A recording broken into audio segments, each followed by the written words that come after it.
मित्रांनो, कोणत्याही गोष्टीकडे कोणत्याही घटनेकडे पाहण्याचा प्रत्येकाचा आपापला एक दृष्टिकोन ठरलेला असतो. मग ते जगद्गुरु श्री संत तुकाराम महाराज असोत, माऊली ज्ञानोबाराय असोत, नामदेव महाराज असोत, छत्रपती शिवाजी महाराज असोत, महात्मा फुले असोत, शाहू महाराज असोत, बाबासाहेब आंबेडकर असोत, कोणीही असो, प्रत्येकाचा आपापला एक दृष्टिकोन ठरलेला असतो आणि प्रत्येकाच्या दृष्टिकोनामध्ये काही ना काही अंतर असतं. लक्षात घ्या, तुम्ही एका समतेच्या बाजूने जरी असलात, तुम्ही सगळेजण संविधानाच्या समतेच्या बाजूने जरी असलात, तरी सुद्धा तुमच्यामध्ये सुद्धा मतमतांतरे असतात आणि या दृष्टिकोनातून आपण घटनांकडे पाहायला शिकलं पाहिजे. या अनुषंगानेच आपण तुकाराम महाराजांच्या एका अभंगाच्या एका चरणाचं विश्लेषण करणार आहोत. तुकाराम महाराजांचा तो अभंग आहे, शूद्रवंशी जन्मलो म्हणून दंभे मोकलिलो. लक्षात घ्या, आता या चरणामध्ये तुकाराम महाराजांनी एकीकडे जे क्षत्रिय म्हणून घेणारे जे मराठी आहेत, मराठा आहे परंतु तो स्वतःला क्षत्रिय म्हणून घेतो, त्याची सुद्धा पंचायत केलेली आहे. आणि दुसऱ्या चरणामध्ये ब्राह्मणाची पंचायत केलेली आहे. आपण सविस्तर पाहणार आहोत, पूर्ण व्हिडिओ पहा. मित्रांनो, एकंदर वारकरी संप्रदायातील जेवढे काही संत आहेत त्यामध्ये ब्राह्मण संत आहेत, ब्राह्मणेतर संत आहेत. संतांना जात नसती, लक्षात ठेवा. म्हणूनच त्यांना जात नसती, म्हणूनच ते संत पदाला पोहोचलेले असतात. आणि परंतु या संतांनीच जातीचा उल्लेख मुद्दामहून केलेला आहे. तो कशामुळे केलेला आहे त्याचं विश्लेषण, त्याचं विवेचन सुद्धा आपण करणार आहोत कधीतरी. परंतु या वारकरी संतांनी ब्राह्मण श्रेष्ठत्वाला जो विरोध केलेला आहे, लक्षात ठेवा, ब्राह्मण श्रेष्ठत्वाला या वारकरी संतांनी विरोध केलेला आहे. त्यामागे त्यांच्या मनामध्ये जातीय द्वेष नाही. ब्राह्मणांची जी जात आहे त्या जातीचा द्वेष अजिबात नाही, तर त्याच्या पाठीमागे समता भावाची भूमिका आहे. समकालीन ब्राह्मणांची, त्यांच्या काळामध्ये जे ब्राह्मण होते समकालीन, त्यांची संतांनी चिकित्सा केली. त्यामागे त्यांचा हेतू हा ब्राह्मणांची आणि एकूण समाजाची नैतिक उंची वाढवणं हाच होता. स्वतःबरोबरच ब्राह्मणांनाही आपल्यासोबत घेऊन पुढे जाण्याचा दृष्टिकोन संतांकडे होता. ब्राह्मणांबद्दल द्वेष अजिबात नव्हता, असूया अजिबात नव्हती. त्यांना सुद्धा सोबत घेऊन जाण्याची तयारी होती. संतांची ही व्यापक भूमिका लक्षात घ्या, संतांची ही जी व्यापक भूमिका लक्षात घेणं गरजेचं आहे. असं जरी असलं तरी त्या काळातील ब्राह्मणांनी संतांचा छळ केला, पण संतांनी त्यांच्याविषयी वैयक्तिक आकस कधीही बाळगला नाही. आणि अनेक समकालीन ब्राह्मणांनी संतांचा जसा छळ केला, तसंच अनेक समकालीन ब्राह्मणांनी या संतांना साथ देण्याचं सुद्धा काम केलेलं आहे. त्यामध्ये परिसा भागवत असतील किंवा जगद्गुरु श्री संत तुकाराम महाराजांच्या काळामध्ये संत बहिणाईंचं नाव सगळ्यांना माहीत आहे, किंवा त्यांचे अनेक टाळकरी हे ब्राह्मण होते हे सुद्धा आपल्याला माहीत आहे. किंवा अनेक ब्राह्मणांनी तुकोबारायांना गुरु मानलेलं होतं, हे सुद्धा महत्वाचं आहे. आता लक्षात घ्या, संतांचा विरोध हा ब्राह्मणी वर्चस्वाला होताच, परंतु ब्राह्मणांचं वर्चस्व मोडीत काढून आपलं वर्चस्व निर्माण करायचं असा विचार संतांचा कदापिही नव्हता. संत हे प्रचंड समतावादी होते, प्रचंड मानवतावादी होते, लक्षात घ्या. आणि त्यामुळे आपलं स्वतःचं वर्चस्व निर्माण करण्याची भावना संतांकडे नव्हती. फक्त एक निखळ प्रेमळ समतेच्या भूमिकेतून ते ब्राह्मणांच्या श्रेष्ठत्वाला विरोध करत होते. संतांची भावना एकदम स्वच्छ 100% प्युअर जसं पाणी असतं अगदी त्या पद्धतीने होतं. आणि त्यामुळे अनेक ब्राह्मणांनी सुद्धा वारकरी संप्रदायाला जवळ केलेलं आहे. वारकरी संप्रदायामध्ये अनेक डिकास्ट झालेले संत त्यामुळेच तयार झाले. लक्षात ठेवा, वारकरी संप्रदायामध्ये जे संत ब्राह्मण जातीमध्ये जन्म घेतलेले सुद्धा वारकरी संप्रदायामध्ये संत तयार झाले आणि ते डिकास्ट झालेले. त्यांनी जात सोडून दिली स्वतःची आणि असे संत वारकरी संप्रदायामध्ये निर्माण झाले, ते या वारकरी संप्रदायाच्या एकंदर भूमिकेमुळे. आज एकूणच तुम्हाला आपण आधुनिक युगामध्ये वागत असल्याची जरी तुमची भावना निर्माण झालेली असली तरी सुद्धा तुकाराम महाराजांच्या काळामध्ये जो एक वर्ग होता स्वतःचं वर्चस्व निर्माण करणारा, मग तो राजकारणामध्ये असेल, समाजकारणामध्ये असेल, सांस्कृतिक चळवळीमध्ये असेल, तो वर्ग आजही कायम आहे. त्याची तीव्रता कमी जास्त होत असते, त्याची तीव्रता कमी जास्त होत असते, परंतु तो वर्ग आजही आहे. आजही धर्म कुणाकडे आहे? ब्राह्मणांच्याच ताब्यामध्ये आहे. आजही सांस्कृतिक सत्ता केंद्र कुणाकडे आहेत? त्यांच्याकडेच आहेत. राजकारण काय, राजकारणामध्ये चढ उतार होत असतो, परंतु सांस्कृतिक केंद्र आणि धार्मिक केंद्र खूप महत्त्वाची असतात आणि ती आजही ब्राह्मणांच्या ताब्यामध्ये आहेत. आणि यावर कोणाची एकाची मक्तेदारी नसावी ही संतांची भूमिका होती. संतांच्या दृष्टिकोनातून हा जो अभंग आहे तुकाराम महाराजांचा, तो अत्यंत महत्त्वाचा आहे. आणि याला रोखण्यासाठी संतांनी अभंग रचना केलेली आहे, चळवळ उभा केलेली आहे आणि योग्य वाट दाखवण्याचं काम केलेलं आहे. आज आमचे कीर्तनकार, प्रवचनकार, महाराज मंडळी ही वाट विसरलेली आहे. लक्षात घ्या, त्यांना या संतांच्या वाटेचा विसर पडला म्हणा किंवा त्यांच्या डोक्यामध्ये अज्ञान एवढं भरलं गेलेलं आहे. तुमचं अज्ञान जाऊन ज्ञानाचा दीप लागला पाहिजे. लक्षात घ्या, कीर्तनकारावर, प्रवचनकारावर जिम्मेदारी आहे की तुम्ही लोकांच्या हृदयामध्ये ज्ञानाचा दीप लावला पाहिजे. परंतु गोष्ट अशी झालेली आहे की तुमच्या स्वतःच्याच हृदयामध्ये ज्ञानाचा दीप लागलेला नाही. आणि जर तुम्ही स्वतःसाठीच जर तो दीप जागृत केला नसेल, तुमच्या हृदयामध्येच तो दीप लागलेला नसेल, तर तुम्ही तो दीप, ज्ञानाचा दीप लोकांना कसा दाखवणार हा प्रश्न आहे. आता तुम्हाला सत्यशोधक चळवळीची पार्श्वभूमी माहीत आहे आणि ब्राह्मणेतर चळवळीची पार्श्वभूमी माहीत आहे. सत्यशोधक चळवळ खास करून महात्मा फुलेंनी सुरू केलेली सत्यशोधक चळवळ, आणि त्याचा मूळ गाभा काय आहे? सत्यशोधक चळवळीचा मूळ प्रेरणा स्त्रोत काय आहेत? तुकाराम महाराज आहेत. लक्षात घ्या, सत्यशोधक चळवळीचं मूळ प्रेरणा स्त्रोत कोण आहेत? तुकोबाराय आहेत. आणि महात्मा फुलेंनी त्याचं इम्प्लिमेंटेशन करण्याचं काम केलं. आणि यामध्ये सत्यशोधक चळवळीमध्ये त्यांनी वर्णव्यवस्था, जातीव्यवस्था पूर्णपणे नाकारलेली आहे. त्यामुळे जे तुकाराम महाराज म्हणतात शूद्रवंशी जन्मलो. लक्षात घ्या, आता एकीकडे महात्मा फुलेंची सत्यशोधक चळवळ, परंतु राजर्षी छत्रपती शाहू महाराजांनी सुद्धा या ब्राह्मणी वर्चस्वाच्या विरोधामध्ये काम केलं. त्यांच्यावरती वेळ आली, ते आंघोळीच्या वेळेला काय घडलं ह्या सगळा घटनाक्रम तुम्हाला माहीत आहे, वेदोक्त प्रकरण. आपण त्यावर सध्या नंतर कधीतरी चर्चा करू. परंतु तरी सुद्धा क्षत्रियत्व हे शाहू महाराजांना हवं होतं. म्हणजे वर्णव्यवस्था पूर्णपणे या ब्राह्मणेतर चळवळीने नाकारलेली नाही. म्हणजे ब्राह्मणेतर चळवळीतला संघर्ष हा क्षत्रिय विरुद्ध ब्राह्मण असा आहे.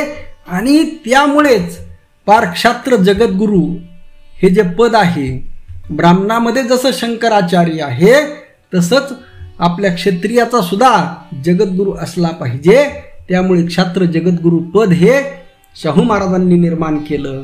एवढंच नाही तर आपले क्षत्रियांचे, मराठ्यांचे पुरोहित तयार करण्याचं काम शाहू महाराजांनी केलं. परंतु शाहू महाराजांनंतर खरं तर या शाहू महाराजांची ही जी चळवळ होती क्षत्रियत्वाची, याची सुरुवात, याचं बीजारोपण कुणी केलं होतं? छत्रपती शिवाजी महाराजांनी केलं होतं, छत्रपती संभाजी महाराजांनी केलं होतं. आणि शिवाजी महाराजांनी याची सुरुवात स्वतःच्या घरापासून केली. संभाजी महाराजांना धर्माचं ज्ञान दिलं, पौराहित्याचं ज्ञान दिलं. लक्षात घ्या. आणि पुढं त्यांच्या वाट्याला काय आलं आपल्याला सगळ्यांना माहीत आहे. त्यांना आयुष्य लाभलं नाही आणि पुढं ही चळवळ शाहू महाराजांनी पूर्णत्वास नेण्याचं काम केलं. परंतु शाहू महाराजांच्या नंतर एकंदर येथील जी मराठा मानसिकता आहे, येथील इतर जे महाराष्ट्रामध्ये राहणारी जे लोक स्वतःला क्षत्रिय समजतात, अनेक इतरही ओबीसी समाजातील अनेक धनगर बांधव असतील, असे अनेक बांधव आहेत जे स्वतःला क्षत्रिय समजतात. या लोकांनी सुद्धा परत आपली ही क्षत्रियत्वाची चळवळ ते टिकवू शकले नाहीत आणि पुन्हा धर्म ब्राह्मणांच्या ताब्यामध्ये गेला आणि ब्राह्मणेतर चळवळ ही पूर्णपणे मोडकळीस निघाली. आणि आता आजच्या काळामध्ये पुरुषोत्तम खेडेकर साहेब, डॉक्टर आहा साळुंके यांनी पुन्हा नव्याने मांडणी केली. परंतु त्याला यश आलं असं नाही, यश आलेलं आहे, परंतु त्याचं सुद्धा आता हळूहळू त्याला ओहोटी लागलेली आहे. आणि अशा पद्धतीने लक्षात घ्या. आणि या सगळ्या पार्श्वभूमीवर तुकाराम महाराजांचा विचार नेमका कोणाच्या बाजूने आहे? शाहू महाराजांच्या बाजूने आहे की महात्मा फुलेंच्या बाजूने आहे? लक्षात घ्या, महात्मा फुलेंनी मांडणी काय केली? एक तुम्ही ब्राह्मण आहात आणि बाकी आम्ही सगळे शूद्र आणि शूद्रेतर आहोत, शूद्र आणि अतिशूद्र आहोत. लक्षात ठेवा, ही मांडणी तुकाराम महाराजांनी केली. म्हणजे मराठा बी शूद्र महात्मा फुलेंच्या दृष्टिकोनातून, आणि इतर जो ओबीसी समाज आहे तो सगळा शूद्र, आणि एससी समाज हा अतिशूद्र. आणि मग या सगळ्या पार्श्वभूमीवर तुकाराम महाराज कुठं आहेत? लक्षात ठेवा, या सगळ्या पार्श्वभूमीवर तुकाराम महाराज अधिक जवळ हे. आता काय आहे पुढे अजून तुम्हाला सांगतो, पुढे सांगण्याच्या अगोदर, की शाहू महाराजांना या चळवळीमध्ये, ज्यावेळेस ब्राह्मणेतर चळवळीमध्ये शाहू महाराज लढा देत होते, त्यावेळेस त्यांना तुकोबारायांचा आधार भेटला. तुकाराम महाराजांच्या गाथेतील जो अभंग आहे, बरा देवा कुणबी केलो, नाही तरी दंभेची असतो मेलो, हा अभंग अत्यंत जवळचा वाटला. हा अभंग केवळ शाहू महाराजांनाच नव्हे तर पंजाबराव देशमुख यांना सुद्धा जवळचा वाटला. आणि पंजाबराव देशमुख यांनी याच्यावर एक कविता सुद्धा रचलेली आहे. लक्षात ठेवा, तुकाराम महाराजांच्या कुणबी या शब्दावर, या अभंगावर त्यांनी, पंजाबराव देशमुख यांनी एक कविता सुद्धा रचलेली आहे. परंतु तुकाराम महाराज ज्या पद्धतीने डी क्लास वारकरी संत झाले, तितके डी क्लास हे पंजाबराव देशमुख किंवा शाहू महाराज झालेले नाहीत. लक्षात घ्या, आपली वाट समतेची आहे. लक्षात घ्या, वाट समतेची आहे.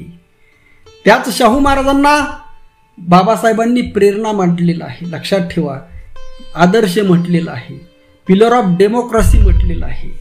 परंतु वाटा थोड्या भिन्न आहेत. लक्षात घ्या, परंतु वाट समतेची आहे, हे महत्वाचं आहे. परंतु तुकाराम महाराज हे पूर्णपणे डी क्लास झालेले आहेत. तुकाराम महाराज म्हणतात, शूद्रवंशी जन्मलो. तुकाराम महाराज एकदा ठरवून ठेवतात, लाईन ठरवलेली आहे तुकाराम महाराजांनी, तुम्ही ब्राह्मण, आम्ही शूद्र, आम्हाला क्षत्रिय होण्याची हवस नाही, आम्हाला जातीय अहंकाराची हवस नाही. इथे कुणबी कशामुळे? तुकाराम महाराज कुणबी होते, कुणबी म्हणून त्यांना हिणवलं गेलं जातीवरून, आणि त्यामुळे तिथं तो अभंग आलेला आहे, बरा देवा कुणबी केलो, नाही तरी दंभेची असतो मेलो. परंतु एकंदर तुकाराम महाराज हे पूर्णपणे डी क्लास झालेले आहेत. लक्षात ठेवा, वर्ण व्यवस्था आणि जाती व्यवस्था तुकाराम महाराजांनी डायरेक्ट आणि काही जाग्यावर इनडायरेक्टपणे नाकारलेली आहे. एके ठिकाणी वर्णाश्रम करीसी चोख, तरी तू पावसी उत्तम लोक. काही जण कीर्तनकार, काय होतं कीर्तनकार, मी 1-2 कीर्तनामध्ये मी ऐकलं की हे प्रमाण देऊन काही कीर्तनकार सांगतात की तुकाराम महाराज हे वर्ण व्यवस्थेचे समर्थक होते. वर्णाश्रम करीसी चोख, तरी तू पावसी उत्तम लोक. तू वर्णाश्रम जर चोख पद्धतीने केलं, वर्णाश्रम धर्माचं जर पालन केलं, तर तुला जास्तीत जास्त काय होईल? मेल्यानंतर उत्तम लोकाची प्राप्ती होईल. काय होतं, एखादा वादविवाद घालतो आणि तो वर्णाश्रम धर्माचं महत्त्व सांगतो, एखादा शास्त्राचा आधार घेतो, वर्णाश्रम धर्म पालन केल्यानंतर उत्तम लोकाची प्राप्ती होते, आणि मग ठीक आहे, तुकाराम महाराज म्हणतात ठीक आहे बाबा, तू वर्णाश्रम धर्माचं पालन करतोस, ठीक आहे, तुला उत्तम लोकाची प्राप्ती होईल, ठीक आहे, परंतु तुझला ते नाही ठावे, त्या धर्माचं पालन केल्यानंतर काय तोटा होतो हे तुकाराम महाराजांनी दुसऱ्या चरणामध्ये सांगितलेलं आहे. तुझला ते नाही ठावे, जेणे अंगेची ब्रह्म व्हावे. आम्ही ब्रह्मस्वरूप झालेलो आहोत. हे सगळं एकदा जगत, हे सगळं एकदा ब्रह्म झाल्यानंतर हा भेद राहत नाही. लक्षात ठेवा, हा भेद राहत नाही. आणि हा एकदा भेद संपला, भेद संपल्यानंतर सगळं जगत हे ब्रह्मस्वरूप होतं. हे सगळं जग देव होऊन जातं. विठ्ठल जळी स्थळी भरला हे डोळ्याने दिसायला लागतं. प्रत्येक गोष्टीमध्ये ईश्वर दिसायला लागतो, प्रत्येक गोष्टीमध्ये परमात्मा दिसायला लागतो, प्रत्येक गोष्टीमध्ये पांडुरंग दिसायला लागतो. आणि आपल्या आतमध्ये जसा देव आहे, समोरच्यामध्ये सुद्धा तोच देव आहे. म्हणजे ही जी भावना आहे, दया करणे जे पुत्रासी तेची दासा आणि दासी, ही भावना निर्माण ही फक्त आणि फक्त भक्ती संप्रदायामध्ये भक्ती केल्यानेच निर्माण होते. आणि यामध्ये हे जे कर्मकांड आहे, हे ब्रह्मज्ञान आहे, हे वर्णव्यवस्था आहे, ही वारकरी संतांना, तुकोबारायांना अडथळ्याची आहे आणि त्यामुळे त्यांनी ती नाकारलेली आहे. आता मांडणीमध्ये काय होतं, मांडणीमध्ये काय होतं, अनेक परंपरा आहेत, अनेक परंपरा आहेत, अनेक विचार आहेत, अनेक समर्थक आहेत. काही वर्णव्यवस्थेचे समर्थक आहेत, काही जाती व्यवस्थेचे समर्थक आहेत, काही विषमतेचे समर्थक आहेत, तसे काही समतेचे समर्थक आहेत. आणि याची सरमिसळ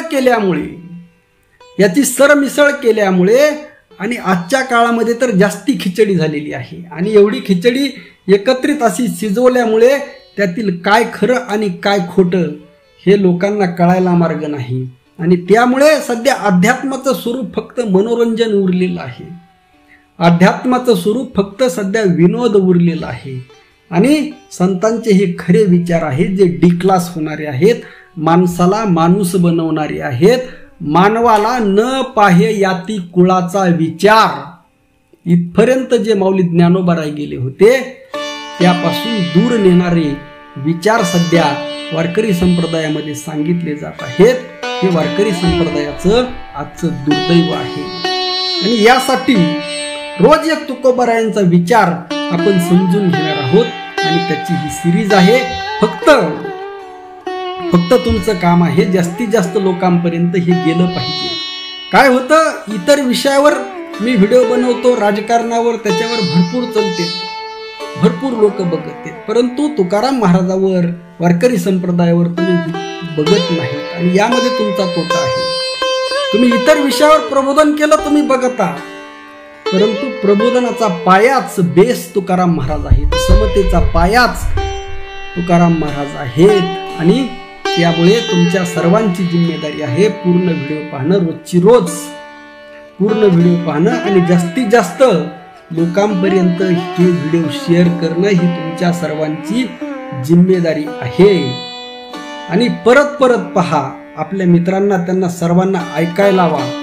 तुकाराम महाराज जर कळले तर या देशातील सगळ्या समस्या संपल्याशिवाय राहणार नाहीत. कारण येथे द्वेष नाही, येथे द्वेष नाही. लक्षात ठेवा, कोणाचाही, ब्राह्मणांचा सुद्धा द्वेष नाही. येथे निखळ समता आहे, निखळ प्रेम आहे, निखळ भक्ती आहे. रामकृष्ण हरी. जय जगद्गुरु, जय शिवराय, जय भीम.